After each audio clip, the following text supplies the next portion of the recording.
नमस्कार मित्रों। मुझे बहुत सारे मेल प्राप्त हुए हैं और साथ ही कमेंट्स भी मिले हैं।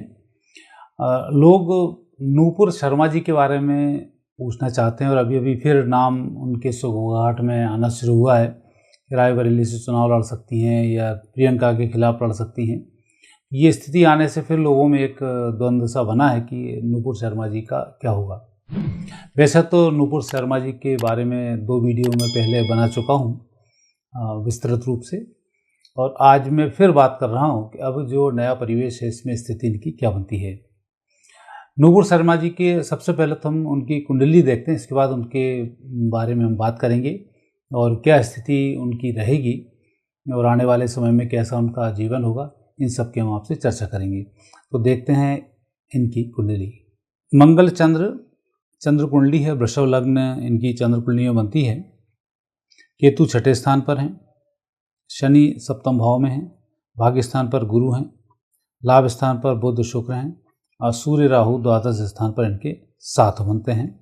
और अभी इनको 14 सितंबर 19 से गुरु की महादशा चल रही है और अभी गुरु में बुध का अंतर है जो मई से शुरू होगा, 14 मई के बाद। ये जो ग्रह योग नूपुर शर्मा जी के हैं, एक तो मंगल और चंद्रमा का साथ होना, ये मोदी जी को भी साथ में है।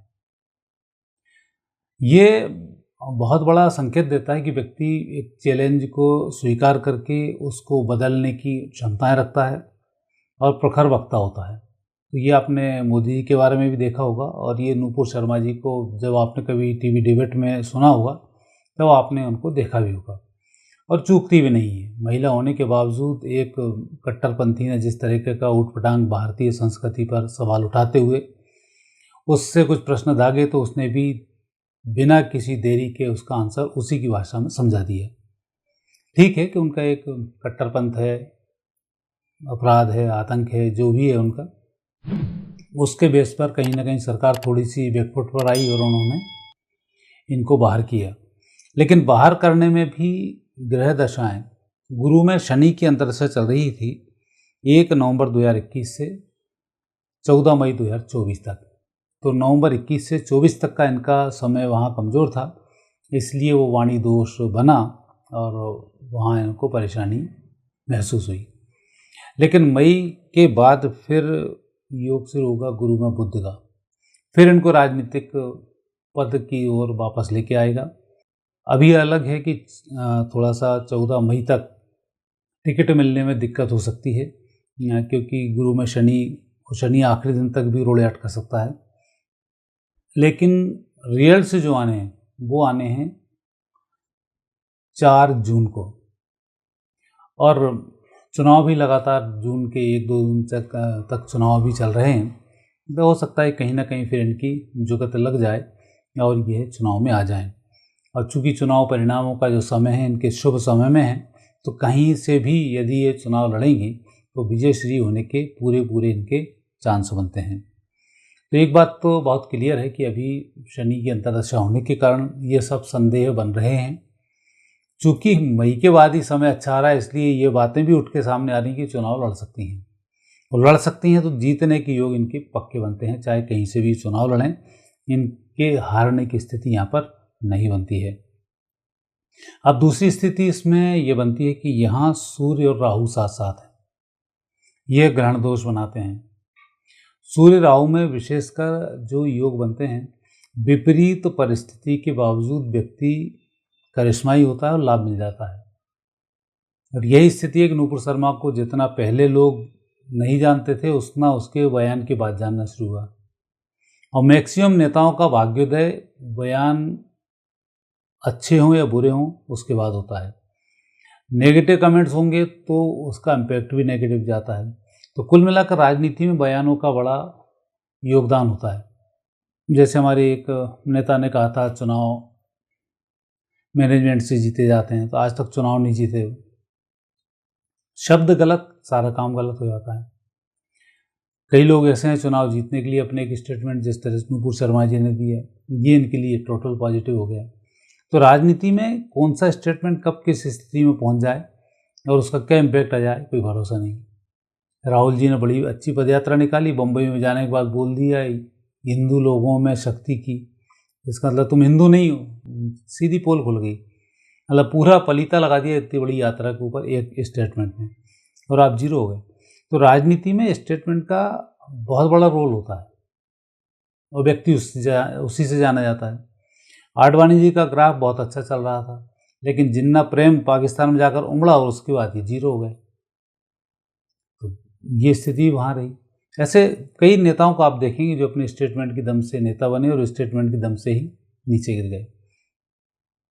नूपुर शर्मा जी के साथ विशेष रूप से ये जो ग्रह योग हैं ये उनके साथ में हैं, और आज नहीं तो कल चुनाव ने लड़ना है, बड़े पद को प्राप्त करना है। कौन व्यक्ति कब तक किस किस को रोक पाया है, भाग्य में जो लिखा है वो होकर रहता है, परिस्थिति वैसी वैसी निर्मित होती जाती है, लाभ मिल जाता है। वही मोदी जी जब गुजरात के मुख्यमंत्री थे, वही अमेरिका, वही कंट्रीज उसके ऊपर बैन लगाए बैठी थी, और जैसे ही जीत के प्रधानमंत्री बने सबने लाल कारपेट बिछा दिए। परिस्थिति है, ग्रह योग हैं। वही लोग भारत को भिखारी बोलते थे, आज लोग भारत से भीख मांगने को तैयार बैठे हैं।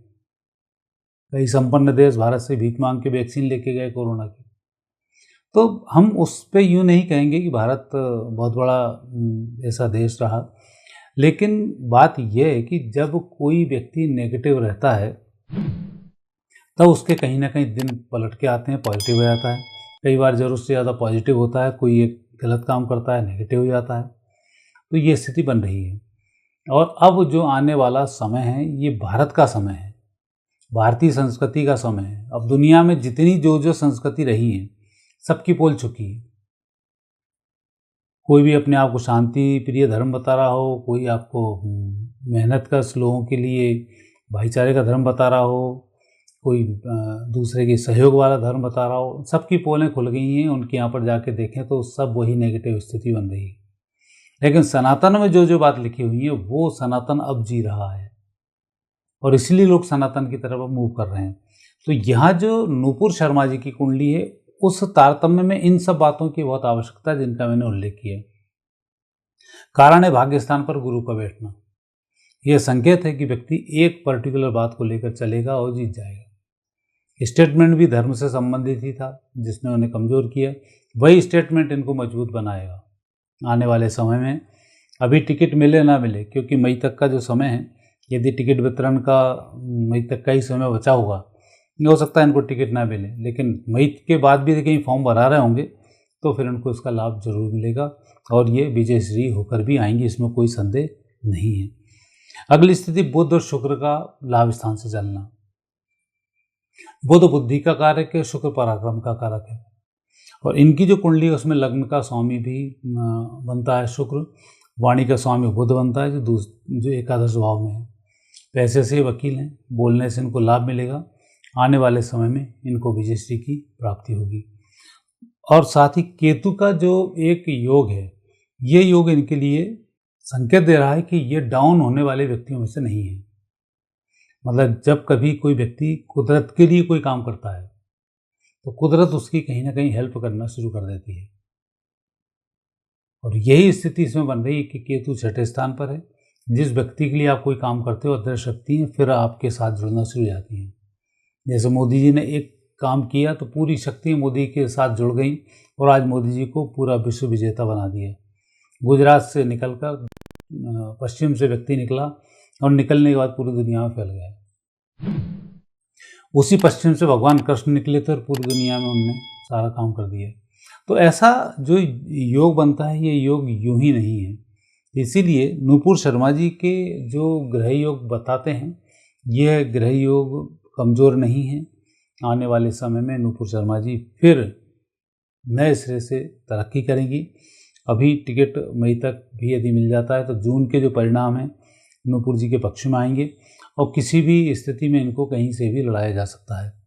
और सभी कुछ जो योग इनके बनते हैं शुभ बनते हैं, तरक्की वाले बनते हैं, और हमारी भी शुभकामनाएं। ऐसे लोग जब देश के साथ जुड़ेंगे तो देश तरक्की किए बिना भी नहीं रह सकेगा। मित्रों, आपके कहे अनुसार मैंने ये वीडियो फिर नूपुर शर्मा जी के लिए बनाया है। आगे आप क्या जानना चाहते हैं कमेंट्स बॉक्स में कमेंट्स अवश्य करें, और चैनल को सब्सक्राइब करना नहीं भूलें। धन्यवाद।